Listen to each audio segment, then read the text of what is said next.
खबरें दिखाएंगे आपको देश दुनिया की राजनीति की, खेल की, क्राइम और अपराध की सभी छोटी बड़ी खबरें। एसडीएम को ज्ञापन सौंपकर शीघ्र सर्वे कराए जाने की रखी मांग। विगत दिनों हुई बेमौसम बरसात और ओलावृष्टि से हुए किसानों के नुकसान को लेकर पूर्व गुड़ विधायक राजेंद्र मिश्र पहले तो किसानों के फसलों की हुई क्षति का निरीक्षण किया, इसके बाद किसानों से चर्चा की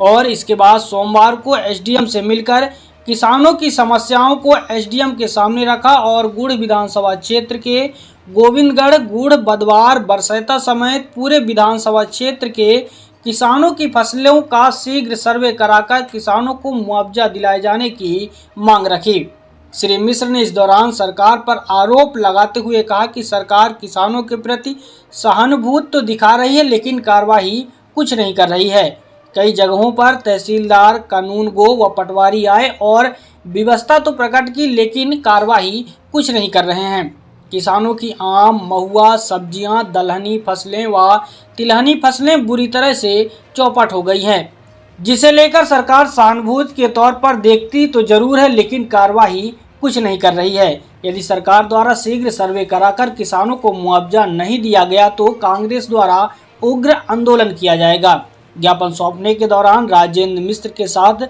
महेंद्र उपाध्याय, दिनेश नारायण पीढ़िया, ब्रजभूषण शुक्ला, दिलीप मिश्रा, संजीव द्विवेदी सहित आदि लोग उपस्थित रहे। नहीं, उन्होंने कहा कि बात तो जेन्युइन है और हमारे स्तर पर भी जो सर्वे वगैरह कराए जा रहे हैं, आप जो कह रहे हैं नुकसान हुआ है और उसका उचित मुआवजा हम देंगे। मैंने जो बिंदु उठाए हैं वो थोड़े से देरी के कारण से उठाना पड़ रहा है।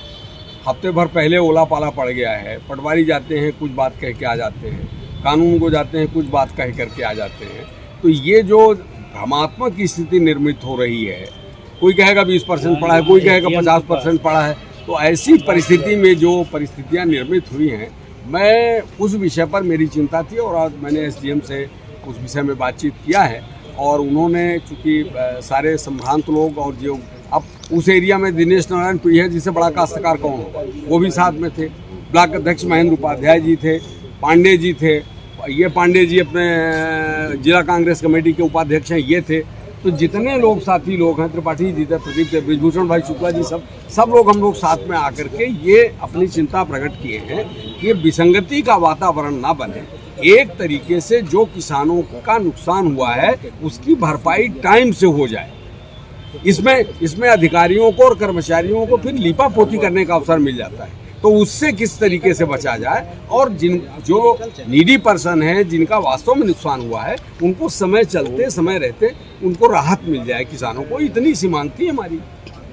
जिस तरह से ओला गिरा है और अब स्थिति ये है कि पूरी फसल खराब हो गई है, उनके लिए क्या व्यवस्था अलग की जाएगी? कब तक में इनको राशि उपलब्ध करा दी जाएगी? नुकसानी जो है, मुझे लगता है कि ये तत्परता एसडीएम जैसा आज उन्होंने कहा कि आज स्वयं मैं जाऊंगा, तो वो जाते हैं और जा करके जो रिपोर्ट उनके पास में तहसीलदार, पटवारी और कानून की जो रिपोर्ट है, उस रिपोर्ट को जब वो देखेंगे तो एक रास्ता निर्मित होगा, बनेगा। हमारा काम विपक्ष में बैठे रहने का ये है कि अगर हमारी बात नहीं सुनी गई तो हम जन आंदोलन करेंगे इस विषय में और किसानों से बातचीत चर्चा करके, अगर ऐसी परिस्थिति, कोई अकेले गुड़ निर्वाचन क्षेत्र के 6-7 गांवों में नहीं पड़ा है, ये तो आप भिन्न भिन्न जगहों पर पूरे रीवा जिले में इसका प्रभाव है। तो इसलिए कोशिश ये करना चाहिए, खास करके हमारे कांग्रेस पार्टी का और हम लोगों की कोशिश ये है कि जो राहत राशि होना चाहिए वो किसानों को समय पर मिल जाए और अगर नहीं मिलती है तो विपक्ष में बैठे होने के कारण से इस संग्राम को, इस लड़ाई को, हम इस संघर्ष को आगे तेज